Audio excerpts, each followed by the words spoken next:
Hi, this is Paul Pulverizing Poltergeist Pincho, ready to take on some ghosts.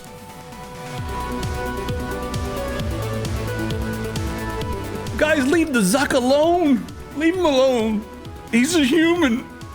He's a human who knows everything about everybody. Okay, so Zuckerberg has been getting it all week. It's all I've seen on social media, all I've seen on Reddit is Zuckerberg as data. Zuckerberg, you cannot fast travel when enemies near, but that's a good one.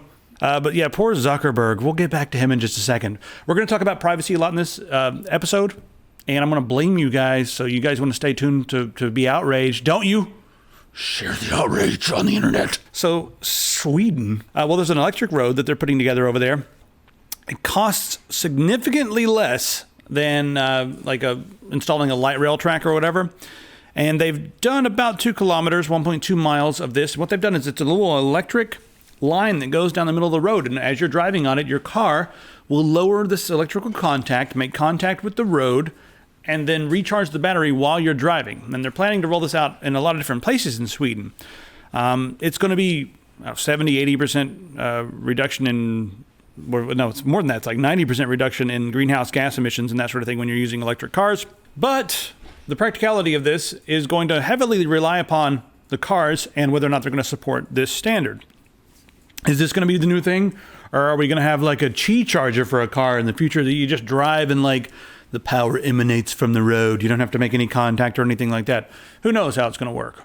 So, but this could be a pretty interesting way, and we'll have to wait and see how it works once they get the little bit installed. All right, let's talk about the whole privacy thing in Facebook. God, I want this. This is this picture. Ted Cruz. Look at this girl over here in the corner.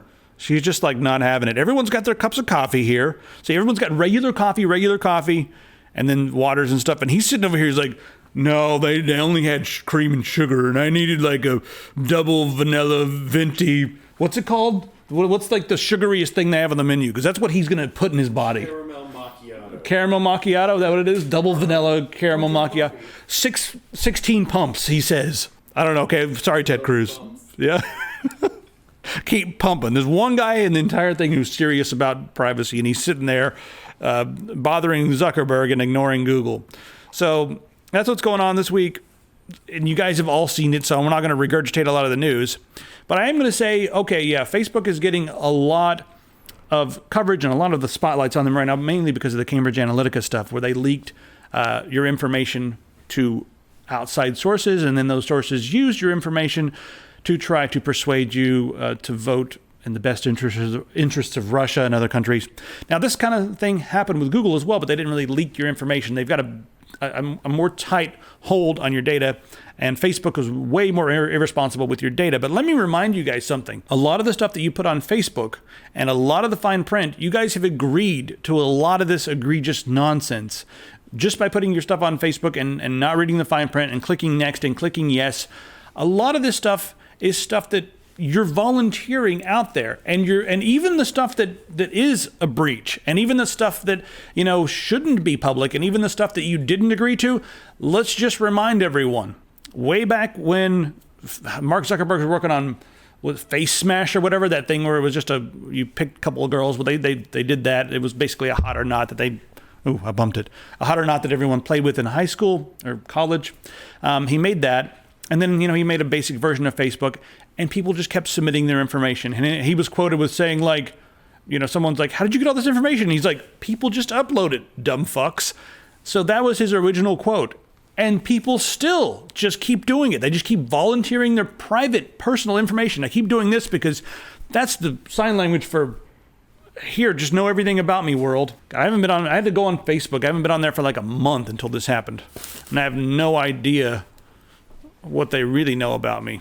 I got nothing. It's getting too real anyways. Yeah, I got nothing. All right, so the thing about Facebook that's a little different than the way Google works is Google really tracks you everywhere you go, and they know everything about all your search history. Facebook doesn't know all of that. Now, Facebook does track you beyond Facebook, especially if you have the stuff installed on your phone. So both of these are tracking you in ridiculous ways, and both companies know more about you than your significant other. I don't care what you think or how open you are with your significant other.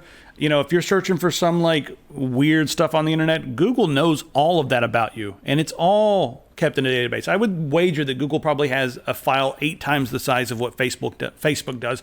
But for some reason, they're never the bad guy and everyone just trusts them because their motto is don't be evil, right, guys? I think we need to take a really hard look at Google because they know more about it, more about us than the government and everything else too. And the government kind of like, they're pretending to care about privacy and all that right now, but really the way they work with Google just gives them whatever they want because it's easier. And if they got a subpoena or something, they don't fight it. So just know, guys, if you say something to Google, they know everything. All right, let's talk about facial recognition in China right now because the processing power is what I really want to talk about. So there's a dude, and he was wanted, went to a concert, 50,000 people in attendance, and out of that giant crowd of 50,000 people, the Chinese algorithms are so good that they were able to pinpoint him in the crowd. And I mean, you got to think about this. They're capturing and processing all of these faces in the crowd with moving lights and people bumping and moving around. And it was able to quickly spot this guy. Now, we're talking about this in China because this is the kind of technology that maybe it started there, maybe they developed it there, maybe they've got more cameras on every street corner than everywhere else, but it'll be everywhere. I mean, do you think for 1 second the U.S. government's like, oh, that's awful? No, they're thinking like, how can we get that? Can we get that installed over here, please, quickly? In the midst of all this privacy nonsense, Microsoft has actually done something kind of good and interesting. In the new Spring Creator Update, there is going to be a button, a one-click data deletion button. So you can just go and click one button to delete all of the data that Microsoft has collected from you. Now, if you have a Microsoft account, if you're one of the people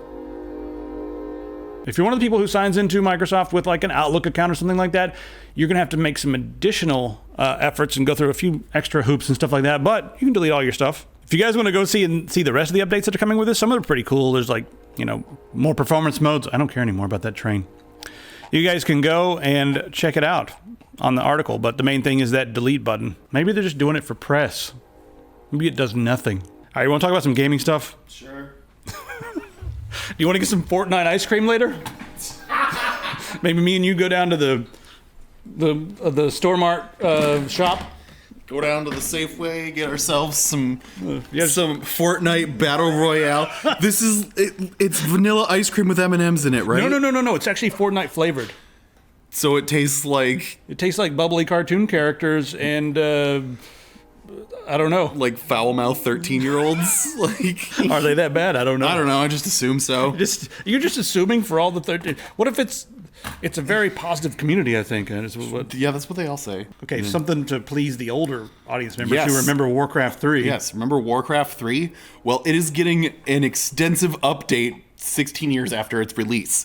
There's a whole list on this website here, and this website even only just kind of gives a smattering of what's going on. There's a full update list. So people are wondering if this is going to be kind of the precursor towards a Warcraft 3 like HD remaster, an HD remaster or something, because they did this with StarCraft last year. So people are probably wondering, or maybe, just maybe, they're going to bring out 4Craft. Oh, God! Yep. Ugh. If my chair was a horse, I would have fallen off and hurt myself. Mm-hmm.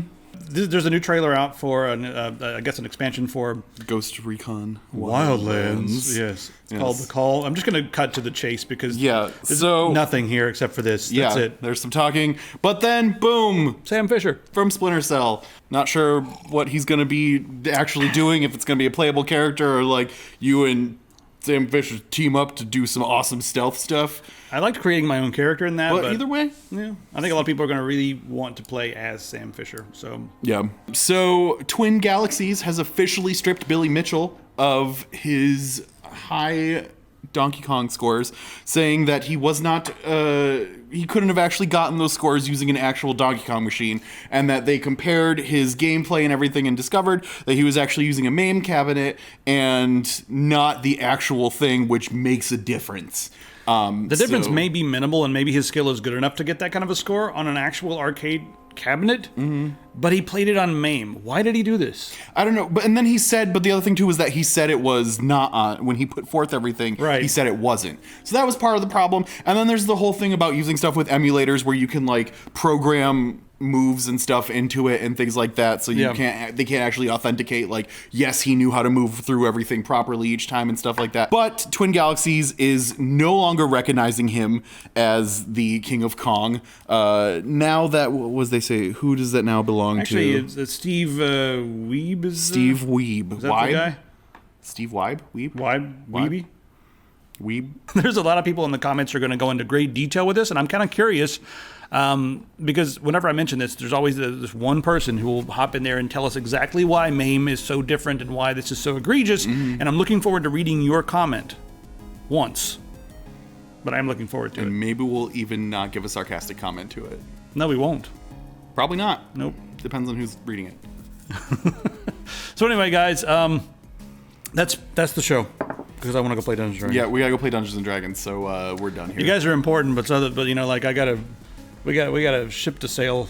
Yeah, and a dragon egg that we just stole. I'm gonna make an omelet out of it while no one's looking. It's gonna be, yeah. All right, so grab a t-shirt. Yep, Dungeons & Dragons. Do you feel important now? Bye, everybody.